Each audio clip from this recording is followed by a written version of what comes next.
मित्रांनो, आज आहे संडे आणि संडे म्हटलं म्हणजे काहीतरी नॉनव्हेज झालंच पाहिजे. तर आज आम्ही आणलं होतं बोनलेस चिकन आणि बोनलेस चिकनचं आम्ही बनवलं होतं. जाऊ दे, ते मी नंतर सांगते. आधी व्हिडिओ बघूयात. नमस्कार, मी शलाका घरगप्पा फॅमिलीच्या या व्हिडिओत तुमचं स्वागत करते. हे बघा मित्रांनो, हे बोनलेस चिकन आम्ही आणलं आहे. 1.25 किलो आहे हे चिकन. याला मी 2 ते 3 पाण्याने स्वच्छ धुवून घेतलं, साफ करून त्याला मी घेतलं आहे. हे बघा किती छान असं बोनलेस चिकन आहे. अजूनही चिकन आणलं आहे, पण ते रशासाठी मी साईडला ठेवलं आहे बनवायला. तर हे चिकन आहे बघा, याची मी रेसिपी तुम्हाला सांगणार आहे. हे बघा, हे धुवून घेतलं मी स्वच्छ 2 ते 3 पाण्याने.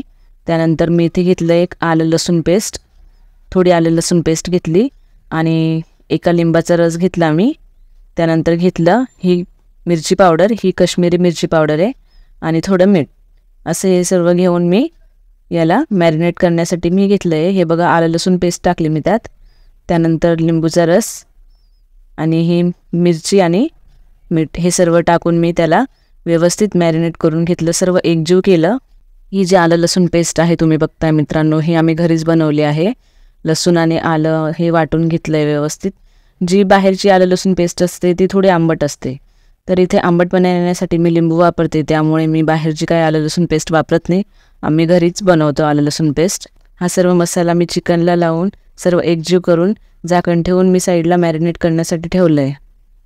A few moments later. हे बघा मित्रांनो, थोड्या वेळानंतर मी ते बघितलं तर चिकन व्यवस्थित मॅरिनेट झालेलं होतं. मग त्यात मी थोडी कोथिंबीर टाकली, बारीक कापली मी कोथिंबीर, आणि त्यानंतर हे टाकलं थोडं विनेगर, थोडी हळद टाकली, त्यानंतर थोडं हिंग टाकलं आहे मी. तर मित्रांनो, आपण हे विनेगर का टाकतोय? हे जे चिकन आहे ते आपण फ्राय करणार आहोत, तर फ्राय चिकन हे आतून शिजताना व्यवस्थित मऊ शिजलं पाहिजे, यासाठी हे विनेगर टाकलं आहे. आणि पुन्हा हे सर्व एकत्रित करून घेतलं आहे आणि पुन्हा अर्धा तासासाठी मी मॅरिनेट करायला ठेवलं आहे. हे बघा मित्रांनो, चिकन मॅरिनेट करायला ठेवलं आहे, तोपर्यंत आपण हे करूया. हे बघा, मी 2-3 टोस्ट घेतले. हे टोस्ट आम्ही नेहमी आणतो चहासोबत खाण्यासाठी, त्यातले मी हे 2-3 टोस्ट घेतले. आणि हे वेफर घेतले, हे वेफर घेतले आहे, हे आम्ही आणलेलेच होते घरात खाण्यासाठी. ते वेफर मी घेतले आणि त्यात टाकला आहे हा गरम मसाला, धने जिरे पूड मिक्स केली त्यात. हे सर्व मिक्स करून मी याचं वाटण करून घेतलं.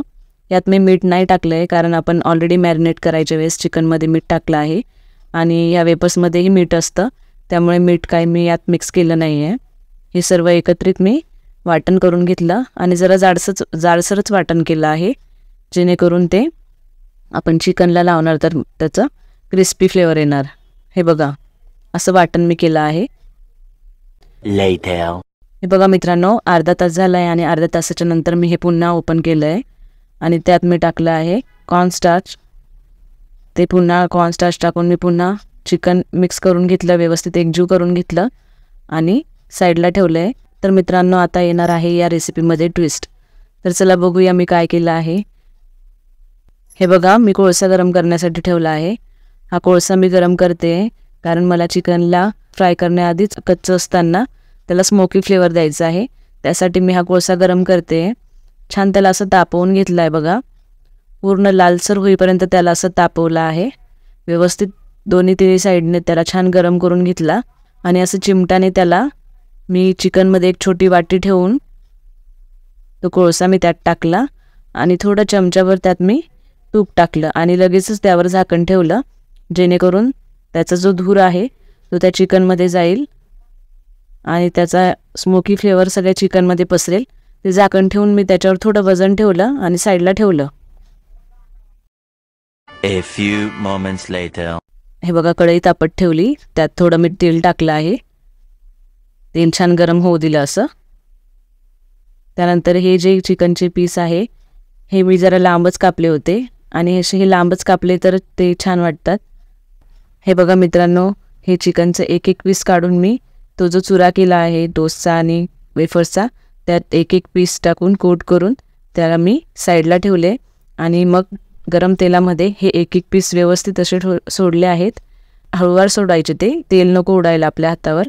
असं व्यवस्थित मी त्यात ते सोडले आहे. छान असे लालसर फ्राय केलेत बघा. हे बघा मित्रांनो, हे जे पीस आहे हे व्यवस्थित तळून घ्यायचे. हे मीडियम गॅसवरच फ्राय करायचे, जेणेकरून ते आतून व्यवस्थित शिजतील. जर गॅस फास्ट केला तर ते करपू शकतात. आणि हा जो मसाला आहे वरती आपण लावलेला, जे चुरा आहे तो व्यवस्थित झाला पाहिजे, करपायला नको. मीडियम गॅसवरतीच त्याला तळून घ्यायचे. त्यानंतर 10-1 मिनिटानंतर ते लालसर दिसायला लागले की मग ते काढायचे. तर मित्रांनो, या रेसिपीचं नाव होतं स्मोकी चिकन क्रिस्पी. तर ही रेसिपी बघा किती छान झाली अशी. हे पीस मस्त असे फ्राय झाले आहेत. मॅरिनेशन केल्यामुळे हे चिकनमध्ये सगळीकडे मसाला पसरला आहे आणि खूप टेस्टी लागतं हे. तुम्ही अशी रेसिपी बनवून बघा, खूप क्रंची आणि मस्त लागते ही रेसिपी. तर बनवल्यानंतर तुम्ही मला कमेंट करून कळवा की कसं झालं आहे हे चिकन क्रिस्पी. तर मित्रांनो, व्हिडिओ आवडल्यास नक्की लाईक करा आणि चिकन क्रिस्पीसोबतच व्हिडिओला मित्रांपर्यंत, नातेवाईकांपर्यंत शेअर करा आणि चॅनलला सबस्क्राईब करायला विसरू नका. धन्यवाद.